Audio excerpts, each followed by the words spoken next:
Hallelujah, प्रभु के नाम की महिमा। इस नेटवर्क के चलते फिर से रिकनेक्ट करना पड़ा, माफ़ कीजिएगा। तो मैं ये बता रहा था कि एलिशा और उसका पत्नी एलिशा के चेले का पत्नी और उसके दो बच्चों ने अपने आंखों से तेल जो है उस बर्तन में उंडेलते हुए देखा, और साथ ही उन्होंने तेल से वो बर्तन भरते हुए भी देखा। ये वही बातें हैं जो परमेश्वर ने वो लोगों ने जब तक अपने आंखों से नहीं देखा था, अभी इस तरह की चमत्कार को उन्होंने नहीं देखा था।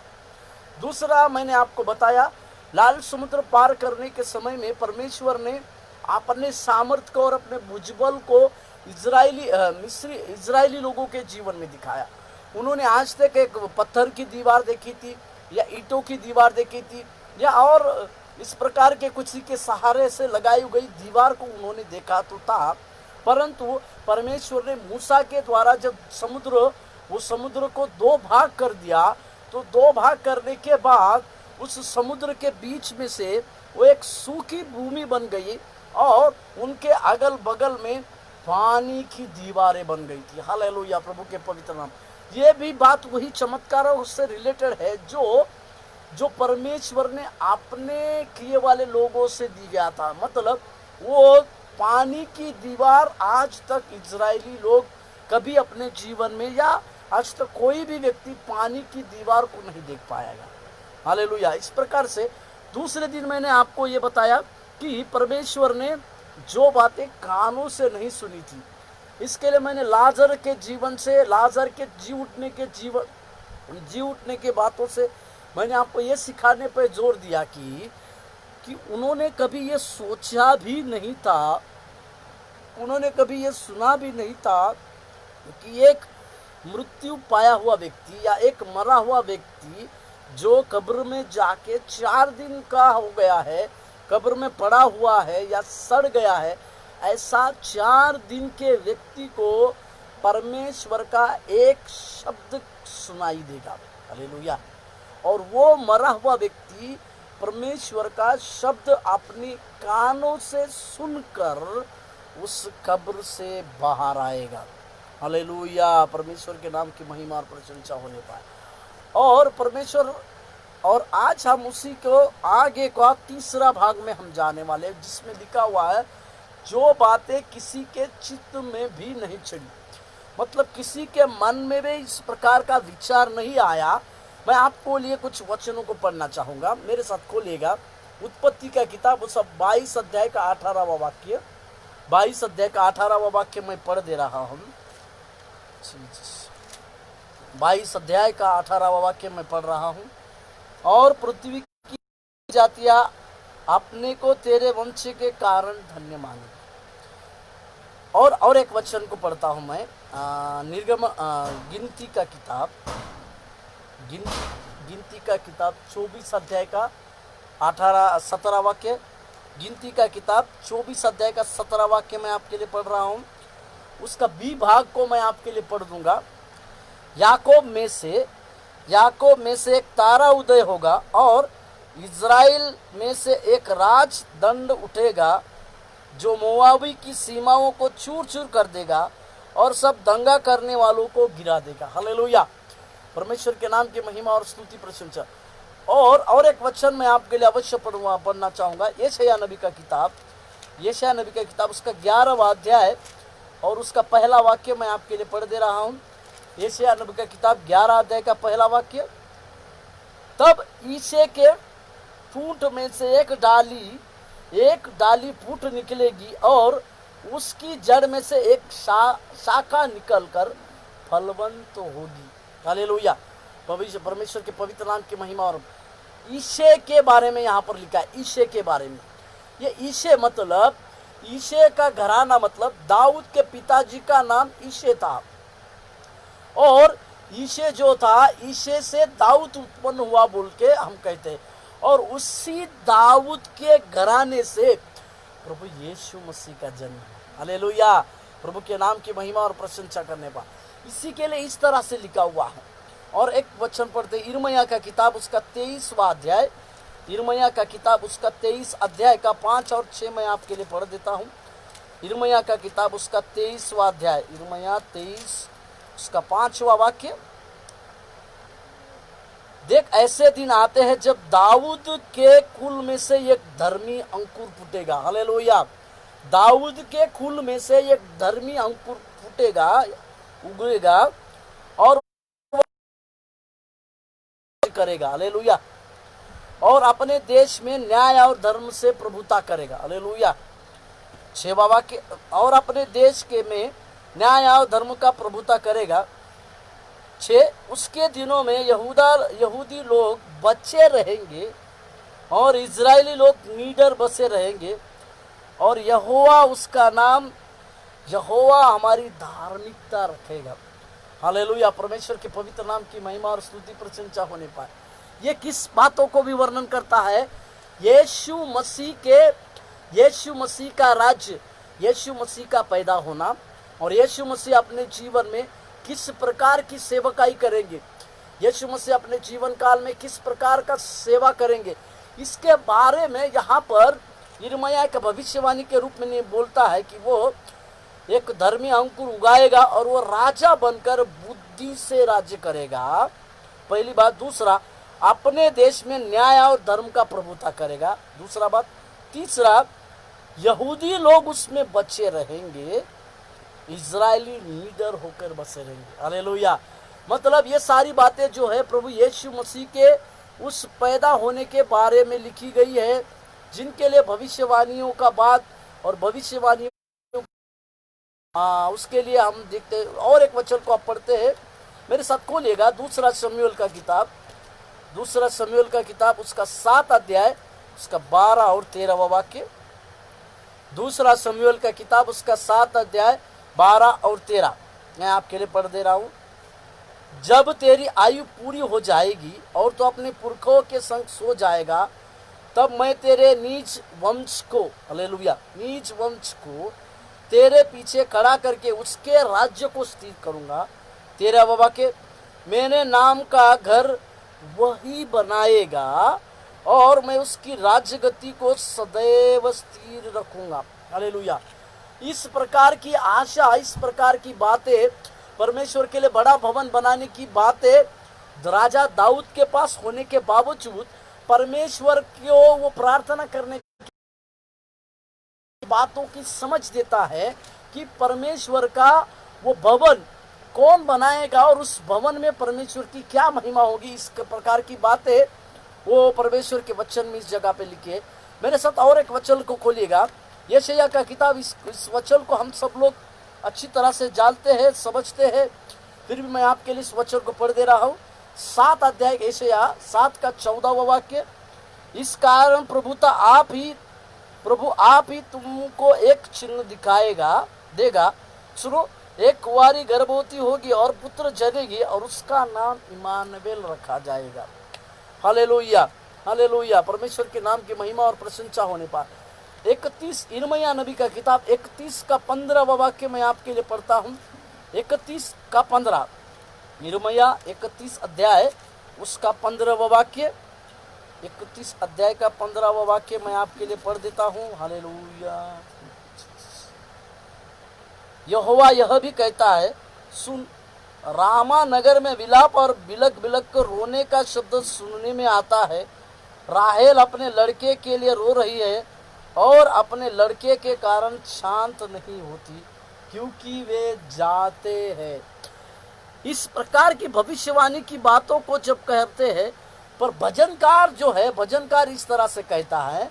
मैंने साथ को लिया भजन संहिता का किताब उसका 72वां अध्याय उसका 9वां और 10वां वाक्य मैं आपके लिए पढ़ता हूँ। भजन संहिता 72 उसका 9, उसके सामने जंगल के रहने वाले घुटने टेकेंगे और उसके शत्रु मिट्टी चाटेंगे। 10वां वाक्य, तर्तीश और द्वीप के राजा भेंट ले आएंगे, शेबा और सबा दोनों के राजा उपहार पहुंचाएंगे। हालेलुया। परमेश्वर के पवित्र नाम की महिमा और प्रशंसा होने पर ये मैंने आपको ये सारे वचनों को पढ़वाया। इन वचनों का एक मेन आपको मैं प्रकाशन देता हूँ। प्रभु यीशु मसीह के जन्म की भविष्यवाणी यशायाह ने 4000 वर्ष पहले की थी। यिर्मयाह ने भी इस प्रकार की प्रभु यीशु मसीह भविष्यवाणी के द्वारा जन्म लेंगे, इस प्रकार का राजा का जन्म होगा। यहाँ तक कि इब्राहिम के जीवन में भी परमेश्वर ने कहा कि जो तुम्हारे वंशज में से आएगा उसका राज्य स्थिर होगा, वो अपने राज्य को स्थापित करेगा। इस प्रकार की भविष्यवाणियां की थी। परंतु जब और जो नए नियम में भी अगर हम देखेंगे तो यूहन्ना बपतिस्मा देने वाला इस प्रकार से कहता है कि मेरे बाद जो आने वाला है, मैं उसके जूतों को बंद भी खोल नहीं सकता हूं। और इसी वचन को अगर हम मलाकी की किताब में पढ़ते हैं तो उसमें इस तरह से लिखा हुआ है, प्रभु का उस भयानक दिन आने से पहले परमेश्वर अपने एक सेवक को या अपनी चेला को वहां पर भेजेगा बोलकर, जो परमेश्वर को रास्ता बनाएगा, परमेश्वर के लिए एक रास्ता खोलेगा, परमेश्वर के लिए एक रास्ता को क्या करेगा, रास्ताओं को वो सीधा करेगा। इसी बात का भविष्यवाणी का प्रचार यूहन्ना बपतिस्मा वाला इस प्रकार से कहता है, प्रभु का राज्य निकट आया है, मार्ग तैयार करो, मार्ग तैयार करो। इस प्रकार के भविष्यवाणी की बातें जो है लगातार वो यूहन्ना बपतिस्मा दाता के मुख से हम सुनते। परंतु मैं आज आपको एक बातों को बताता, इन लोगों को सिर्फ ये पता था, इन लोगों को यह अच्छी तरह से मालूम था कि मसीहा आने वाला है या उद्धारकर्ता जन्म लेने वाला है। परंतु आखिरी अध्याय, पुराने नियम का आखिरी अध्याय का आखिरी वचन मैं आपको एक ऐसा पढ़ने पर हूँ, मेरे साथ खोलिएगा। मलाकी का किताब उसका 4 अध्याय का 4 वचन मैं आपके लिए पढ़ दे रहा हूँ। और सॉरी, माफ कीजिए, मलाकी का किताब 4 अध्याय का 6वां वाक्य मैं आपके लिए पढ़ दे रहा हूँ। उसमें इस तरह से लिखा, वो माता पिता के मन को उनके पुत्र की ओर और पुत्रों के मन को उनके माता पिता की ओर फिरेगा, ऐसा ना हो कि मैं आकर पृथ्वी का सत्यानाश करूं। हालेलुया। मैं आज आपको और एक नया प्रकाशन का बात बताने जा रहा हूं। ये मलाकी का किताब जब लिखा गया था, ये मलाकी के किताब के बाद जब नए नियम की शुरुआत हो रही है, मलाकी के किताब के बाद मैं आपको इस तरह से एक बात कहूंगा, पुराने नियमों में परमेश्वर ने अपने कुछ चुने हुए लोगों को भेजा जो कि न्याय करे और इजरायली लोगों को अपने जीवन काल की बातों, जैसे अब्राहम को भेजा परमेश्वर ने, मूसा को भेजा परमेश्वर ने, नूह को भेजा परमेश्वर ने, यहोशू और कालेब को परमेश्वर ने अपने कार्यकाल के लिए चुना। उसके बाद परमेश्वर ने कुछ राजाओं को नियुक्त किया और कई एक प्रकार के राजाओं ने इजराइल देश के ऊपर परमेश्वर की ओर से शासन किया और उनका राज्य टिका रहा। परंतु इसके बाद परमेश्वर ने उनके ऊपर भविष्यवक्ताओं को दिया और भविष्यवक्ताओं ने भी कुछ समयों के लिए राजाओं को दिया। फिर उनके बाद परमेश्वर ने कुछ न्यायियों को उनके ऊपर न्याय करने के लिए चुना। इन सारी बातों को करने के बाद कुछ भविष्यवक्ताओं को, यशायाह, यिर्मयाह, दानियल, एजिकेल, इस तरह के बड़े बड़े भविष्यवक्ताओं को परमेश्वर ने अपने लोगों को न्याय की बातों को बताने के लिए, अपने लोगों को परमेश्वर ने उनके कुछ बातों को कहने के लिए, बताने के लिए इस्तेमाल किया। इतना होने के बावजूद यशायाह ने 400 वर्ष पहले यीशु मसीह के आने की भविष्यवाणी की और इन सारी भविष्यवाणी को करने के बाद किसी को भी पता नहीं था कि मसीह यहाँ कैसा आएगा, यानी यीशु मसीह कैसे आएगा। उसका पुराने नियम का आखिरी किताब जो मलाकी लिखा गया है, वो मलाकी का किताब के बाद पुराना नियम उस जगह पे बंद होता है। हालेलुया, परमेश्वर के पवित्र नाम की महिमा और प्रशंसा होने पाए। और इस जगह पे जब पुराना नियम बंद हो जाता है, पुराना नियम बंद होने के बाद मत्ती का किताब शुरू होता है, जो मत्ती का पहला अध्याय का पहला वचन के द्वारा जब हम उसको पढ़ते हैं तो मलाकी और मत्ती के समय काल को मैं आपको दिखाना चाहता हूँ। मलाकी के किताब के बाद परमेश्वर ने किसी को बातचीत नहीं किया, प्रभु ने किसी को बातचीत नहीं किया, परमेश्वर ने किसी को कुछ भी नहीं कहा, राजा को नहीं भेजा, याजक को नहीं भेजा, भविष्यवक्ताओं को नहीं भेजा, यहाँ तक कि परमेश्वर ने किसी अपने चुने हुए लोगों को भी नहीं भेजा।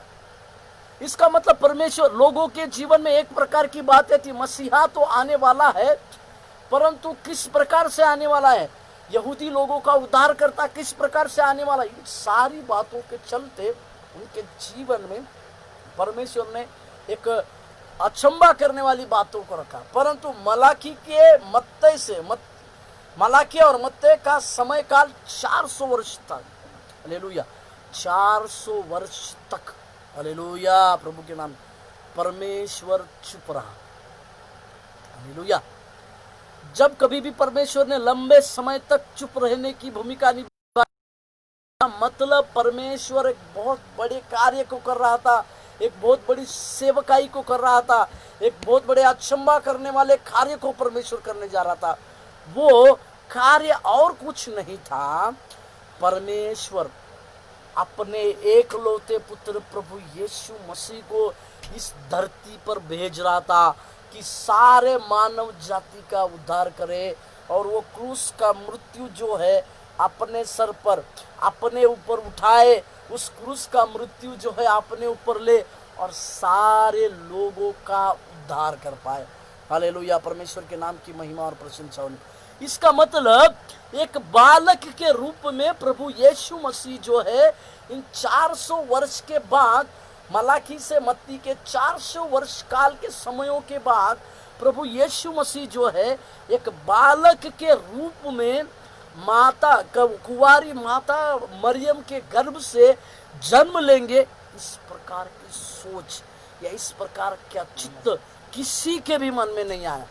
इस प्रकार के चित्त को कोई भी नहीं कर पाया कि स्वयं स्वर्ग में रहने वाला परमेश्वर प्रभु यीशु मसीह, स्वर्ग और पृथ्वी का मालिक रहने वाला प्रभु यीशु मसीह इस धरती पर एक मरियम जो कुंवारी मरियम थी उसके कोख से जन्म लेगा। मेरे साथ खोलिएगा मत्ती रचित सुसमाचार, मत्ती रचित सुसमाचार उसका दूसरा अध्याय,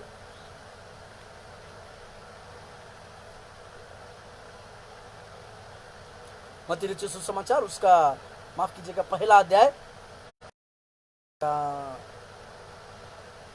21वां वाक्य में पढ़ रहा हूं।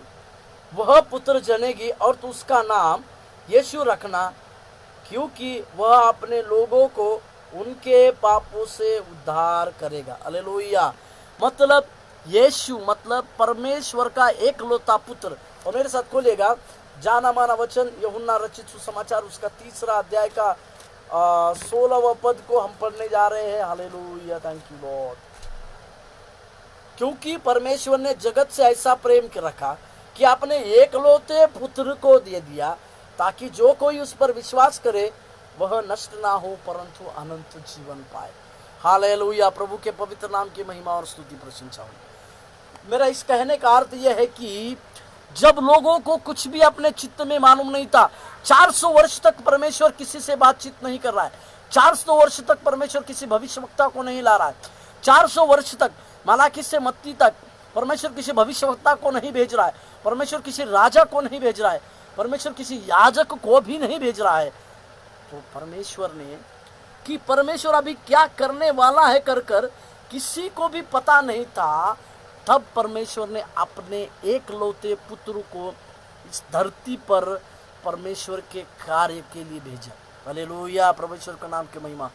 इसका मतलब किसी के चित्त में भी नहीं आया था कि प्रभु यीशु मसीह परमेश्वर का एकलौता पुत्र प्रभु यीशु मसीह मानव जाति का उद्धार करने के लिए, मानव जाति को पाप से बचाने के लिए एक बालक के रूप में जन्म लेगा और वो 3.5 साल तक सेवकाई करके इस सारे धरती पर के सारे पापों को, सारे अपराधों को, सारी बीमारियों को अपने कंधों पर लेके सारे लोगों के लिए उद्धार का रास्ता को खोलेगा। किसी के भी चित्त में नहीं आया था, परंतु परमेश्वर ने इस बात को किया। इसी के लिए यूहन्ना उसका 14 अध्याय का उस वचन को हम अगर पढ़े तो उसमें एक बात को लिखा हुआ है, 6वां वाक्य, यीशु ने उनसे कहा, मार्ग और सत्य और जीवन मैं ही हूँ, बिना मेरे द्वारा पिता के पास कोई पहुंच नहीं सकता। हालेलुया, परमेश्वर के पवित्र नाम की महिमा। मेरे कहने का मतलब किसी के चित्त में ये नहीं आया कि परमेश्वर अपने एकलौते पुत्र को, जिसको वो बहुत प्रेम करता है, उसको इस धरती पर 3.5 साल के लिए भेजेगा और 3.5 साल की सेवकाई ये प्रभु यीशु मसीह मानव जाति के रूप में मनुष्य बनकर करेंगे और सारे लोगों का अपराध पाप अपने ऊपर उठाएंगे और क्रूस पर उठाकर सारे लोगों को तीसरे क्रूस की मृत्यु सहने के बाद तीसरे दिन प्रभु यीशु मसीह जी उठेंगे और शत्रु की सारी ताकतों को हरा देंगे। हालेलुया, प्रभु ईश्वर के नाम की महिमा और प्रशंसा। इसी को कहते हैं, ये बात किसी के चित्त में नहीं आई थी और वही बात परमेश्वर ने अपने लोगों के लिए कही, अपने लोगों के जीवन के लिए इस बातों को परमेश्वर ने कहा। इसी को कहते हैं किसी के चित्त में भी नहीं आई वाली बात। हालेलुया, परमेश्वर के पवित्र नाम की महिमा स्तुति हो। इसका मतलब मेरे कहने का अर्थ यह है कि परमेश्वर आपके जीवन में असंभित कार्य करने पर है। परमेश्वर आपके जीवन में अभी तक आप जिस बातों के लिए बाट जो रहे हैं उससे बढ़कर कार्य करने पर है, पर आपके जीवन में परमेश्वर के लिए बाट जो होने की आवश्यकता होनी चाहिए। आपके जीवन में परमेश्वर के लिए धीरजवंत रहने की आवश्यकता होनी चाहिए और आपके जीवन में परमेश्वर के दिए हुए कार्य को हमेशा के लिए विश्वास योग्यता के साथ रहने की आवश्यकता होनी चाहिए। हालेलुया, धन्यवाद देते हैं प्रभु को। आइए हम प्रार्थना करें। Thank you Lord. हालेलुया, मैं हूँ यहाँ प्रभु, मैं हूँ यहाँ प्रभु, मैं हूँ यहाँ प्रभु, मैं हूँ यहाँ। करूँ अब तेरी आराधना संपूर्ण मन से उपासना, दे मुझको अपनी आत्मा, मैं हूँ यहाँ, मैं हूँ यहाँ प्रभु, मैं हूँ यहाँ